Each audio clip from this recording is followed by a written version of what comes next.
Hi, my name's Penny, and as usual, I'm here to talk about some bookish things. Specifically, today we're going to talk about the books that I read in December, even though now that we've had the whole Christmas, New Year's holiday, it feels like a really long time ago, and I've kind of moved on with my life. We're fully committed to 2020 now.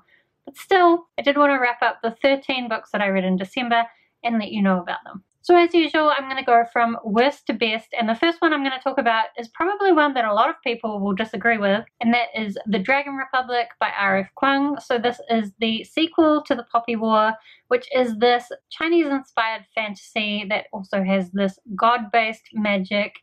We follow this orphan named Rin who manages to get herself into this military school just as her country goes to war. I really loved the beginning of The Poppy War, but I felt the end kind of lost its direction, and I really didn't care for the decisions that Rin was making. And I was hoping that the Dragon Republic would turn things around, go back to what I really enjoyed, but it did not. My problem with the Dragon Republic is that, for the most part, Rin is not proactive in any way. At the beginning of the Poppy War, she's like taking on her difficult circumstances and finding a way out of that. But for most of the Dragon Republic, she's just reacting and going along with what's happening. And most of the story is actually about other characters in this military war that's going on. And most of that stuff was really boring. There was a little bit of fantasy, but not much. I get the feeling it's just because this is based on true historical events with little bits of fantasy added in, and I don't really care about historical war stories. I think if you like military stories, then you might like this, but I found it really freaking boring, and I just wanted Rin to do something. Then I listened to the audiobook of Traitor to the Throne by Alwyn Hamilton. So this is the second book in the Rebel of the Sands trilogy. I feel like these videos come across as very negative when I start with the worst books. Maybe I need to change this up. But I didn't like this book either. We've basically got this girl who's discovered that she is part genie and she has all these magical powers. And there's also this war between the Sultan and his son. In this one, she goes and joins, eventually, the Sultan's harem and has this idea that she can be a spy. But then nothing really happens there, and what does happen doesn't really make sense. And she keeps having these fights with her love interest that just seem completely pointless. And at the end, I thought that my Libby app had glitched and just stopped playing for some reason, but it was actually the end of the story and nothing had happened. So I'm a bit sad because I know that this is a series that Becca in the books really likes, but I just can't get on board with it. And also, the covers are really beautiful. And I have Rebel of the Sands on my shelf, and I was really hoping I would love the series so that I could justify buying all those beautiful books. And instead, I'll have to get rid of Rebel of the Sands. I can't justify keeping books that I don't really like. Okay, then next we have The Afterlife of Holly Chase by Cynthia Hand. I read this for Rachel Marie's Book Journeys Patreon group read, and I mean, this wasn't terrible. It's okay. But there was so much more potential here, and it did not live up to that potential at all. We're following this girl, Holly Chase. She is kind of a bitch, not a very nice person, a Scrooge, if you will, because this is like a retelling of the Christmas Carol. So there is a company that basically picks a Scrooge every year and then acts out the Christmas Carol with them. So they have a ghost of Christmas past and present and future, and they come and visit them and they try to get them to redeem themselves. So Holly Chase is a Scrooge, and unfortunately, it happens before the beginning of the book, but unfortunately she doesn't redeem herself and she ends up dying. And then she's forced to take on the job of the ghost of Christmas past. Then it's 5 years later and they're trying to redeem this hot guy who she then has this romance with. What I really wanted from this book was it to do something really cool with the concept, because it is a really cool concept, and there were some things in there, but they just didn't get enough focus. Most of the book is focusing on this romance, but the romance also isn't really developed, so it doesn't feel realistic in any way. And then right at the end, it rushes to do the redemption. And I mean, it's not terrible. I can see why the people who love it. But if you don't like romance, or you like your characters to be properly developed, then I don't think you'll like this. If you don't like unlikable characters, because I know quite a lot of people thought this was terrible right from the start just because it has an unlikable main character. If you don't like unlikable characters, then you're not even going to get through the beginning of the book to when she starts to redeem herself. I've just been distracted by my mother, and I don't remember what I was saying. Thanks, Mother. Had I finished talking about this? Probably. We'll just say yes, why not? Then the next book on my list, worst to best, is Then She Was Gone by Lisa Jewell, and I'm honestly struggling to remember what this was. I think this, like, it's a thriller. I think it's the audiobook I listened to where this girl goes missing and then the mother starts dating this new guy and his daughter looks suspiciously like her missing daughter. And unfortunately, if you know that synopsis, not much else really happens. Once you get the setup of the book, you can probably guess what's going on. So it was boring. A lot of it was just this mother dating this guy, and like, if I wanted a dating book, I'd read a romance. I don't read romances because I specifically don't want that. So unfortunately, this goes on the quite large list of thrillers I didn't enjoy. But I'll keep trying to add to that tiny list of ones that I do enjoy. Okay, then right at the beginning of the month, I listened to the audiobook of Stars Above by Marrisa Meyer. So this is an anthology of short stories set in the world of the Lunar Chronicles. Basically, it's just filling in the story, and there's a few new things, but not too much. It kind of lets you know where the characters are now and also gives a bit of their backstory. Nothing mind-blowing, but nothing amazing either.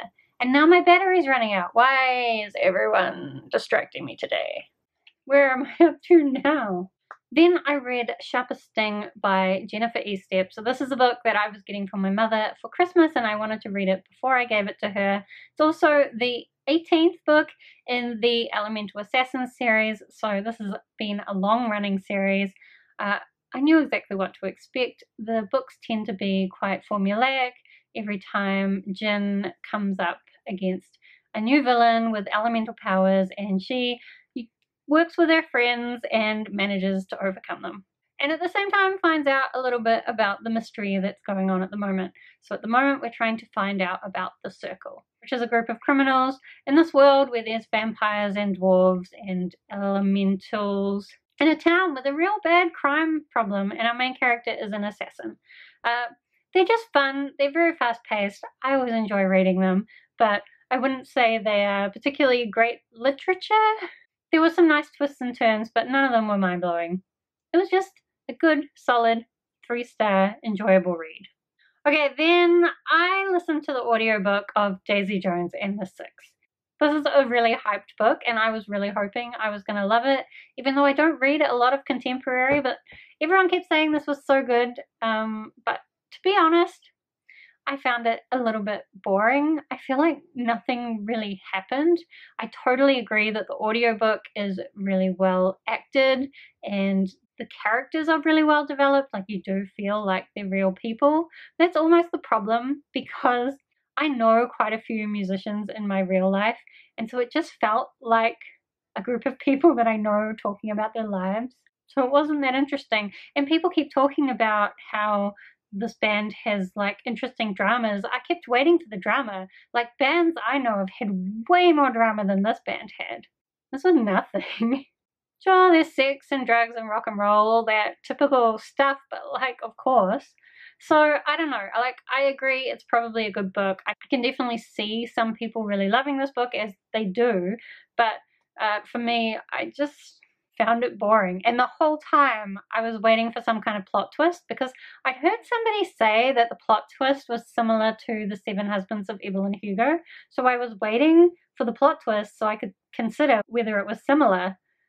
But there was only one thing that happened that could be considered a plot twist, and like, was it? Not really. It was just kind of boring. But anyway, if you like that book, I am sorry that I can't gush about it with you. Then I also picked up the first book in the Alcatraz versus the Evil Librarians series by Brandon Sanderson. This is a middle grade series about this young orphan who discovers that, in fact, the librarians rule the world, and most of what we know about the world is, in fact, a lie, because, of course, we learn everything we know from the librarians. And he starts to get involved with people who live outside of the world that the librarians control. It's very quirky, very funny. Sometimes the humor I thought was a little bit borderline as to whether it's really appropriate for kids. But then again, I remember that when I was a kid, I read all sorts of stuff that probably wasn't appropriate. But the stuff that's not appropriate kind of goes over your head, so maybe it's fine. I did definitely enjoy reading this series, and I think I will continue to read it. It's just moved on to that list, that endless list of series that I need to complete. Okay, now we are up to my 4-star books. So these are the ones that I really enjoyed. I know that most of the books I've talked about so far, I've been talking about in a mostly negative way, but I do actually feel like I had a good reading month in December, and I read some really good things as well. Just also read some things that I didn't really enjoy. So I picked up the Nancy Drew graphic novel that has just come out recently, The Palace of Wisdom. I'd seen a few people, I think Alyssa Shelves? Why can I never remember her channel name? Alyssa Shelves and also Teddy the Tiny Booktubers been doing a whole bunch of Nancy Drew stuff. So they both said it was really good, and I picked it up and I did really enjoy it as well. I think there's just such a really great friend group. Nancy Drew is just trying to solve a murder mystery, as she always is. Gets herself in trouble, gets her friends in trouble, but I just love the way the friends are like joking about Nancy Drew being how Nancy Drew is. And I haven't read any actual Nancy Drew in a long time, so I don't really remember whether any of these friendship dynamics were in the original books. I think kind of. I don't know. But anyway, maybe I will read some more Nancy Drew at some point, although I've already got enough books to read this year, so I doubt it will be this year. But hopefully there'll be more graphic novels in the series, because it's an awesome start. Then I also read the final book in the 3 Dark Crowns series by Kendare Blake, so that is 5 Dark Fates. This is all set in a really dark, witchy world where there's this island with different magical factions, and whenever the queen gives birth, she gives birth to triplets, each having a different power. The triplets are then given away to the factions that their power matches to be raised, and then when they're 16, they basically fight to the death in order to win the throne. Except at the beginning of the book, none of that went to plan. And by the end of the book, things were crazy. I really enjoyed it. I will say that it wasn't as mind-blowing as I was hoping. And I also think that the writing style probably wouldn't agree with everybody. But I still think Kendare Blake did a really great job of just blending all these different threads together. She created a really cool world. She really tortured her characters and made some really horrible stuff happen, which was really heart-wrenching, and I respect her for just killing people when they needed to be killed. So if you like dark witchy books and you don't mind reading in the YA kind of demographic, then I think you would like this series. Alright, so we're down to my last 3, all of which I think deserve 5 stars, even though the next one only got 4.4 on my rating scale, but like close enough, right? So the next one is Royal Assassin by Robin Hobb. This is actually a reread for me. It's the first book in the Farseer trilogy, which is the first book in the realm of the Elderlings. This trilogy is really great. We follow this boy named Fitz, who is the bastard son of the king in waiting, and he ends up becoming an assassin, as you can tell by the name of the book. But he's being trained to be an assassin right from when he's really young, so when the book starts, he's just 6. I think at the end of this book, he is probably in his late teens, early 20s, so it covers quite a big part of his life. And a lot of political intrigue going on. There's also magical abilities. So the royals have the ability of the skill where they can telepathically read the minds of their subjects and their enemies, and also sometimes manipulate those thoughts that they're reading. There's also the wit that some individuals have, which allows them to communicate with animals, although that power tends to be taboo and not really approved by the general population. So my main warnings from this series will be that there are animal deaths, and so it can be quite upsetting in parts, and some really horrible stuff does happen to Fitz throughout the book, so be prepared. Also, I always recommend the audiobooks for this series because I think they're so well narrated, and it is a longer, dense fantasy, so if you can read a good audiobook, it just makes it so much easier. And because the audiobook's so well narrated, I don't think you lose anything by consuming it in audio form. Then I also read Darkdawn by J. Kristoff. So this is the 5th book in the Nevernight series, where we follow this girl named Meyer, who is learning to be an assassin so that she can get revenge on the people who destroyed her family. She also has shadow powers, so she's able to control people's shadows and move between shadows, and she has this really cool shadow cat. I think the world that J. Kristoff has created is just really kind of dark, but this weird kind of twisty, humorous dark. I will say that I do kind of understand why some people mistake this for YA, because I do think it's kind of a simpler style of writing. It's not a particularly dense story. I think if you like the idea of like swashbuckling pirates and gladiators fighting and just a hard bitch who doesn't really care what anyone else thinks, then I think you'd like this. There's definitely quite a lot of dark and bloody things, and that's what I liked about this series. And I will also say in this 3rd book, Darkdawn, you finally get to learn a bit more about these shadow powers that Meyer has and what's going on with that. And that was my absolute favorite part of the whole series. I know some people didn't like that part. I don't know why not. It was my absolute favorite. And then I actually have the last book on my list, my favorite book of the whole month, because my library did really good for me in December. Like, a lot of my books came from the library. But anyway, the best book that I read in December was definitely Ascender by Jeff Lemire and Dustin Nguyen. You know what? I'm going to actually look up how you pronounce Nguyen, because I am annoyed at myself for not knowing. Wow, I'm super white, so I'm going to struggle with that one. But I think it's just like Nguyen. Anyway, I'm sorry, I'm awful. But I do really love this series.